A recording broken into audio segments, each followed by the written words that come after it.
Hey, what's up? I know what you're thinking. You read the title and you thought to yourself, this pretentious douchebag is back with yet another anti-WWE video. And you know what I have to say to that? You're goddamn right I am. But hey, don't be mad at me. I'm not the one who fired people during a pandemic despite pulling in record profits. Anyway, let's get to the point. Do you guys remember when this channel was barely getting off the ground? I made one video called Why NXT Failed to Kill AEW. It's crazy looking back at it now, but that video really only covered the first year of the Wednesday Night War. I don't think many of us expected it to get any worse. But boy was I wrong. What happened to the NXT that we all used to know and love? I mean, sure, some people think it was overrated now, but I think that's a bit unfair to what NXT accomplished. It was at least guaranteed that a takeover would deliver excellent wrestling. Now, that's not even guaranteed anymore. These days, NXT 2.0 is only NXT by name. It was stripped of basically everything that made it special. But I think it's fair to say that AEW has finally taken NXT out back and pulled in Old Yeller, because not only were they beating them every week in the ratings, they took all their top talent as well. This is Tranquilo Club, and this is the undisputed final nail in the coffin of NXT.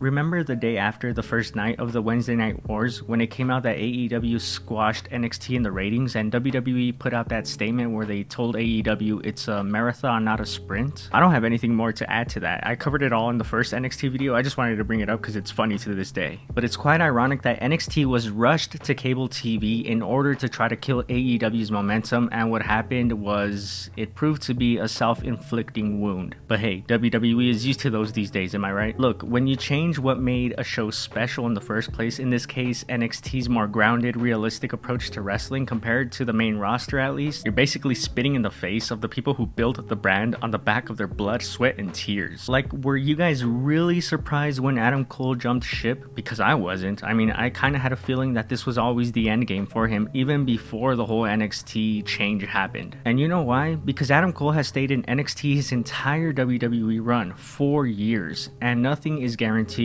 on the WWE main roster. So that's why guys like Adam Cole and the Undisputed Era, Tommaso Ciampa, Johnny Gargano all had a reason to stay in NXT, because they knew they could at least trust the creative process on that show. They could wrestle the way they want, they could talk more or less the way they want. I mean, they were still under WWE constraints, but not as bad as the main roster. Basically, the heart and soul of NXT were given a reason to stay in NXT. So what did WWE do?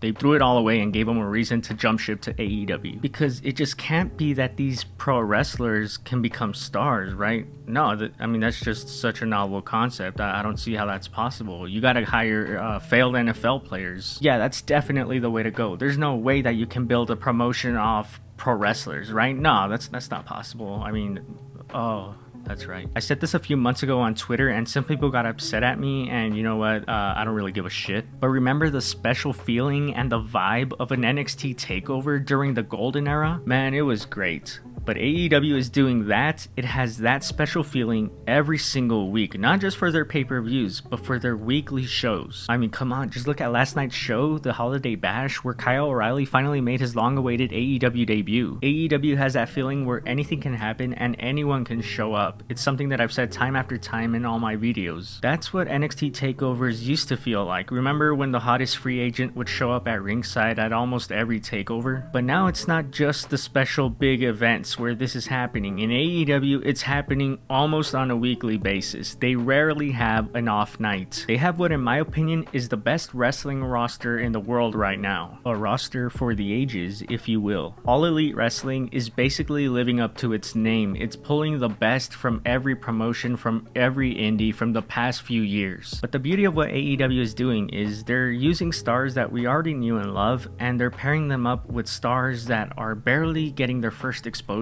on national TV. And why am I bringing this up? Well, because NXT had the benefit of being a quote-unquote developmental system, meaning that for most of his time there, Triple H would just have to sign the new shiny toy from the Indies or New Japan or wherever, Ring of Honor, book them well for a solid year, send them up to the main roster, then rinse and repeat. This is what kept NXT fresh and exciting. The fact that you would just bring in new signings and send the older ones up to the main roster to get buried. With the exception of a handful handful of guys, which I already mentioned earlier, Triple H never had to book long-term stories. And I know people are gonna go on the comments and say, but what about Gargano versus Ciampa? Well, one, I said there are a few exceptions, and two, people were kind of already getting tired of this feud by the time their last match happened. So we really don't know if Triple H could do long-term booking or not. With that being said, I do have a little bit of sympathy for Triple H because he did build NXT into a pretty strong brand, and now it's all been taken away from him. All because Tony Khan basically did NXT but better. And to add insult to injury, he's only gone and signed multiple top guys from NXT and implemented them into an already great roster that he was building. The first ever night that NXT and AEW went head to head on October 2nd, 2019, Adam Cole opened up the show for NXT, and Bobby Fish and Kyle O'Reilly closed out that show as well. These three men were Triple H's big guns in the Wednesday Night War, and now they all find themselves in AEW, and it's just surreal to see. These three men were the main act on the show that was fighting against AEW.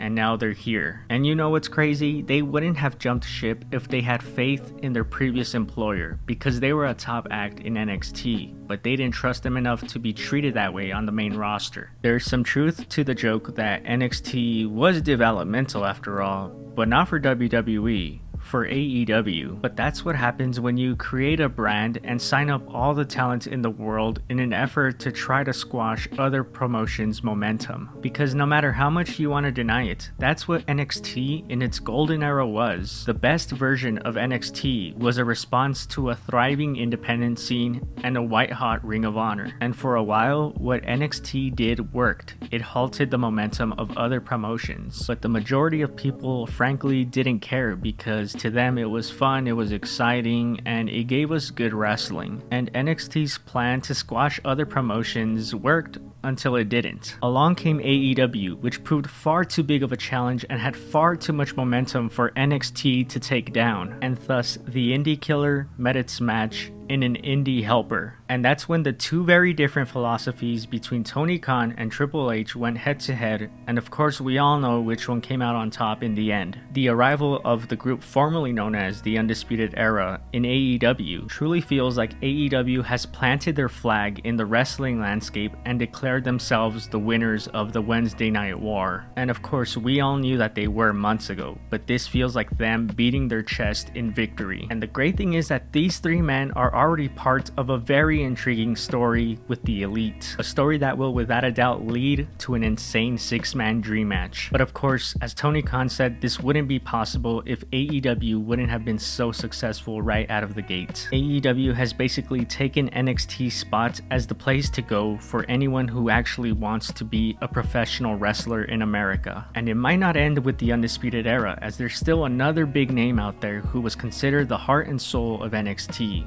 who just might show up in AEW soon. I look back fondly at the stories, the characters, and the matches during the golden era of NXT, but part of me can't help but smile at the fact that NXT has finally given up being an indie killer. It's now strictly a WWE developmental system. At least now, the top guys of the once great NXT can now come to AEW, a promotion that works friendly with other promotions. Part of me thinks that while the golden era of NXT was great, the business sense behind it makes me feel that we're now better off without it.